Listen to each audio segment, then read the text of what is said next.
माफ कर पारो मला नाही केल्या पाटल्या, मोत्यावानी पिकाला ग नाही कवड्या भेटल्या. चार बुक शिक असं कसं सांगू पोरा, घाण ठेवत्यात बापाला का विचार कोणा सावकारा. गुरांच्या बाजारी हित शेतकऱ्या किंमत नाही.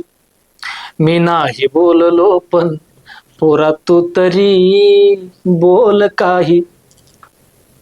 मित्रो, या ज्या काही तुम्ही दोन चार ओळी ऐकल्या ना, त्या ओळी अवधूत गुप्त यांच्या गायलेल्या कवितेतल्या आहेत. त्यामध्ये हवालदिल झालेला शेतकरी आपल्या संपूर्ण कुटुंबाची माफी मागतोय. तो त्याच्या बायकोला म्हणतोय, पारो मला माफ कर, मी तुला पाटल्या करू शकलो नाही. आणि पोराला म्हणतोय, पोरा मी बोलू शकलो नाही, तू तरी बोल. पण मित्रो, या हवालदिल झालेल्या शेतकऱ्याच्या पोराची सध्याची परिस्थिती काय आहे, अवस्था काय आहे, ती तुम्ही स्वतः बघा.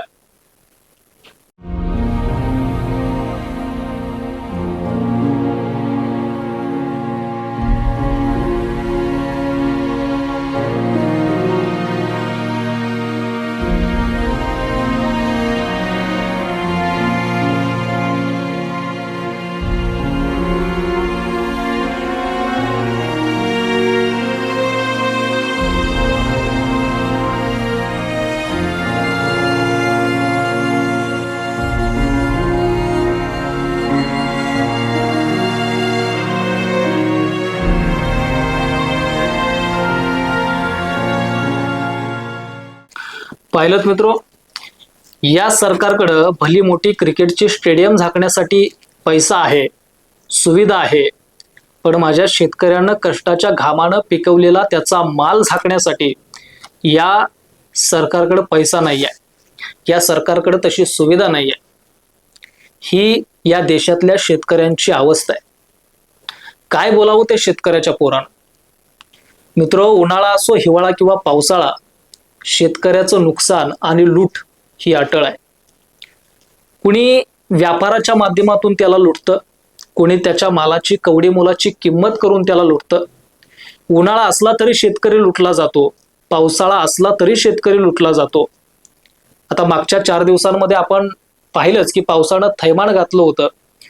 तेव्हा आपण सोशल मीडियाच्या माध्यमातून वेगवेगळ्या ठिकाणचे अशा पद्धतीचे काही व्हिडिओज आपण पाहिले. त्यामध्ये पावसामुळे कशा पद्धतीनं शेतकऱ्यांचं नुकसान झालं, अचानक आला आणि शेतकऱ्याचं सगळं पीक घेऊन गेला. काही जरी झालं तरी एक ना धड भाराभर चिंध्या या शेतकऱ्याच्या नशिबी सदानकदा लागलेल्याच आहेत. अंगावर असलेलं कर्ज, शेतकऱ्याच्या जीवघेण्या सुविधा, या सगळ्या परिस्थितीमुळे कदाचित शेतकरी आत्महत्या करत असावा. बाजारात गेलो तर 10 रुपयाच्या भाजीच्या पेंडीची किंमत आपण 5 रुपये करतो. पण नाविलाजानं का होईना तो शेतकरी डोळ्यात पाणी आणून ती भाजीची पेंडी जीवावर उदार राहून तो आपल्याला देतो. कधी कपड्याच्या दुकानात जाऊन बघा, कधी मेडिकलमध्ये जाऊन बघा, कधी सोन्या चांदीच्या दुकानात जाऊन बघा. तुमच्या मनानं तुम्ही ठरवलेल्या भावाप्रमाणे ते देतायत का? तो साधा भोळा म्हणून त्याला आपण एवढं लुटायचं? मित्रो, वाळवा तालुक्यामध्ये सुद्धा अशाच पद्धतीनं शेतकऱ्यांना लुटण्याचं काम सुरू आहे.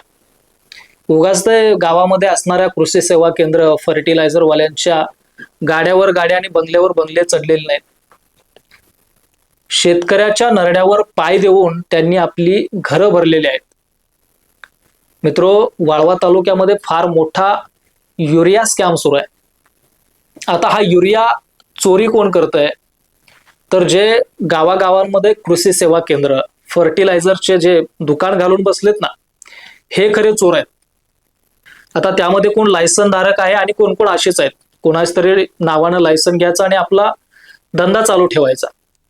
हे खरे चोर आहेत, हे खरे लुटारू आहेत. आता ते चोरी कसे करतायत हे सांगतो. मित्रो, युरिया हा शेतकऱ्याला अत्यंत आवश्यक असणारा आणि महत्वाचा असणारा घटक आहे. कारण त्याने पिकवलेल्या शेतीला जर का योग्य प्रमाणामध्ये युरिया नसेल तर त्याचं पीक चांगलं येत नाही, किंवा ज्या प्रमाणामध्ये त्याला ते पीक पाहिजे असतं त्या प्रमाणामध्ये ते पीक येत नाही. म्हणूनच युरिया हा शेतकऱ्यांसाठी एक खूप महत्वाचा घटक आहे. पण सध्या जर का आपण बघितलं तर शेतकऱ्यांच्या भल्या मोठ्या रांगाच्या रांगा त्या फर्टिलायझरच्या दुकानाच्या बाहेर लागलेल्या असतात युरिया घेण्यासाठी. मागच्या वेळी आपण नाशिकमध्ये बघितलं की युरियाचा किती मोठ्या प्रमाणामध्ये तुटवडा निर्माण झाला होता. युरियासाठी तिथल्या शेतकरी बांधवांनी आंदोलन केलं होतं. पण तो दुकानदार काय सांगतो की युरिया शॉर्टेज आहे. आता हा शॉर्टेज जो शब्द आहे ना तो त्यांच्या लाईनमध्ये खूप फेमस आहे. शॉर्टेज आहे म्हटलं की संपलाच विषय. शॉर्टेज म्हणजे काय तर युरिया संपला आहे किंवा अगदी थोड्या प्रमाणामध्ये आहे. पण शासनाकडून येणारा शेतकऱ्यांच्या हक्काचा अनुदानित युरिया हा शेतकऱ्याला तेवढ्या प्रमाणामध्ये मिळत नाही.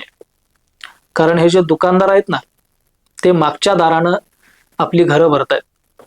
आता हे दुकानदार युरियाची चोरी करून आपली घरं कशी भरतायत, तर हे काय करतात, आपले सगळे मित्र पै पाहुणे त्यांच्या संबंधित असणारे लोक या सगळ्यांच्या नावावर हे शेतकरी आहेत असं दाखवून त्यांच्याकडे एक पॉज मशीन असतं, त्या मशीनवर त्यांचा थंब करून त्यांच्या नावावर शासनाकडून भरमसाठ युरियाची पोती घेतली जातात आणि त्या पोत्यांच्या थप्प्याच्या थप्प्या त्या घरात लावल्या जातात.